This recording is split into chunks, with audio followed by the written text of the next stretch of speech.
जी आइए सब जन ਅਸੀਂ खुदा ਦਾ ਧੰਨਵਾਦ खुदा ਦਾ ਸ਼ੁਕਰਾਨਾ ਕਰਦੇ ਹਾਂ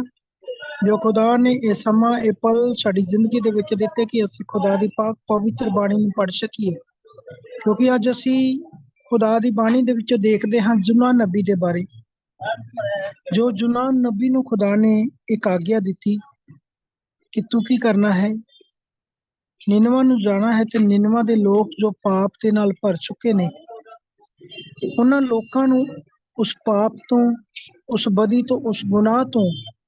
ਆਜ਼ਾਦ ਕਰਾਉਣਾ ਹੈ खुदा ने एक ड्यूटी लगा दी एक आज्ञा दे दी जुना नू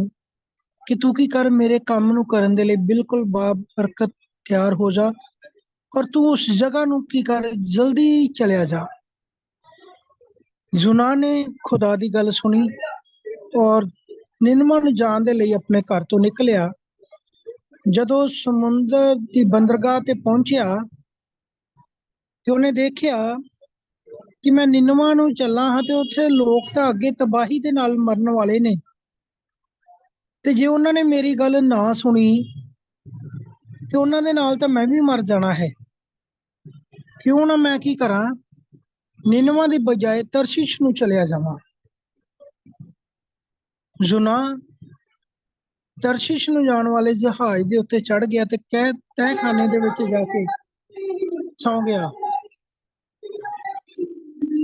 जदों सौ गया तो उसने देखिया कि जुना की कर रहा है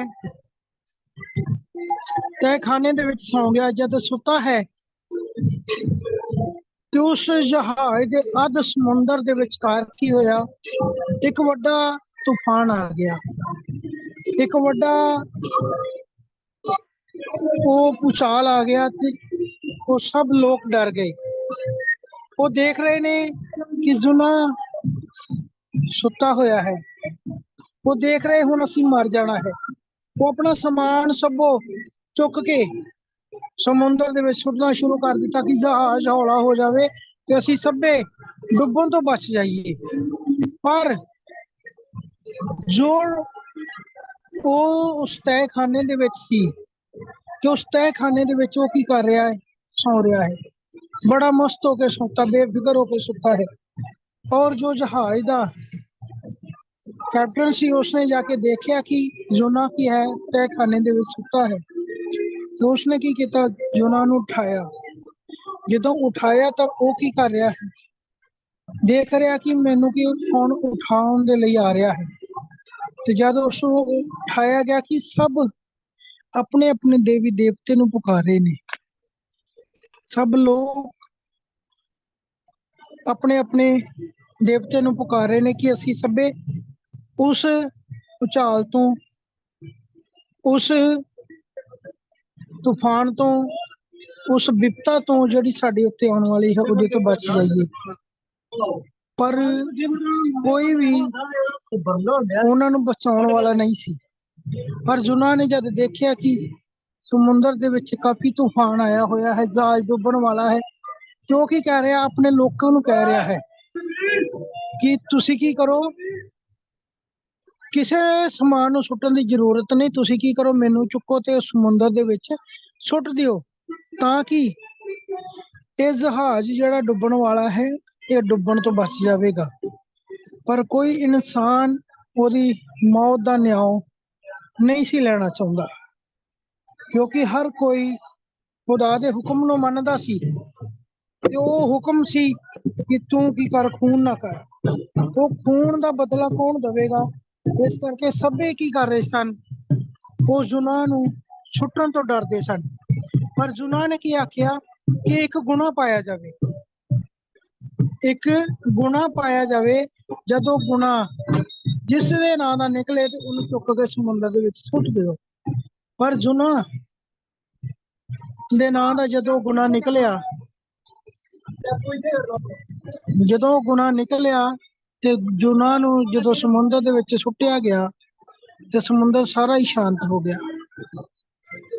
और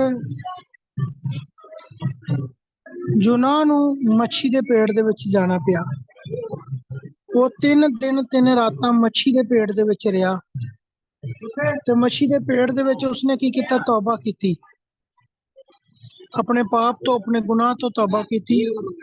ਕਿ ਖੁਦਾਵੰਦ, ਮੈਂ ਸਮੁੰਦਰ ਦੀਆਂ ਤਹਿਾਂ ਦੇ ਵਿੱਚ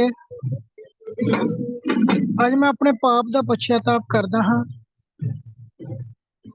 ਖੁਦਾਵੰਦ, ਮੈਂ ਤੇਰੀ ਹਜ਼ੂਰੀ ਦੇ ਵਿੱਚ ਕੀ ਕੀਤਾ ਹੈ? ਪਾਪ ਕੀਤਾ ਹੈ। ਤੂੰ ਮੇਰੇ ਪਾਪ ਨੂੰ ਬਖਸ਼ ਦੇ ਤਾਂ ਜੋ ਮੈਂ ਇਸ ਪਾਪ ਤੋਂ, ਇਸ ਮੱਛੀ ਦੇ ਪੇਟ ਤੋਂ ਬਾਹਰ ਨਿਕਲ ਸਕਾਂ। ਖੁਦਾ ਨੇ ਮੱਛੀ ਨੂੰ ਆਗਿਆ ਦਿੱਤੀ। ਮੱਛੀ ਨੇ ਯੂਨਾਹ ਨੂੰ ਨਿਨਵਾ ਦੇ ਉੱਤੇ ਗਲਾਸ਼ ਦਿੱਤਾ ਤੇ ਉਸ ਜਗ੍ਹਾ ਤੇ ਕੀ ਕਰ ਰਿਹਾ? ਯੂਨਾਹ ਖੁਦਾ ਦੇ ਵਚਨ ਦਾ ਪ੍ਰਚਾਰ ਕਰ ਰਿਹਾ ਹੈ। ਸੋ ਮੇਰੇ ਅਜ਼ੀਜ਼ੋ, ਜੇਕਰ ਅੱਜ ਅਸੀਂ ਖੁਦਾ ਦੀ ਆਗਿਆ ਨੂੰ ਮੰਨਦੇ ਨਹੀਂ ਹਾਂ ਤੇ ਖੁਦਾ ਦੀ ਆਗਿਆ ਨੂੰ ਮੰਨਣਾ ਸ਼ੁਰੂ ਕਰ ਦਈਏ, ਕਿਉਂਕਿ ਰੱਬ ਦੀ ਆਗਿਆ, ਜਿਹੜੀ ਰੱਬ ਦੀ ਆਗਿਆ ਹੈ, ਉਹ ਸਭ ਤੋਂ ਵੱਡੀ ਹੈ। ਜੇ ਕੋਈ ਇਨਸਾਨ ਮੰਨਦਾ ਹੈ ਤਾਂ ਸੋ ਬਰਕਤਾਂ ਪਾਉਂਦਾ ਹੈ। ਸੋ ਮੇਰੇ ਅਜ਼ੀਜ਼ੋ, ਅੱਜ ਦਾ ਖੁਦਾ ਦਾ ਵਚਨ ਸਾਨੂੰ ਇਹੋ ਗੱਲ ਆਖਦਾ ਹੈ, ਜਿੱਦਾਂ ਯੂਨਾਹ ਨੇ ਖੁਦਾ ਦੇ ਹੁਕਮ ਨੂੰ ਤੋੜਿਆ,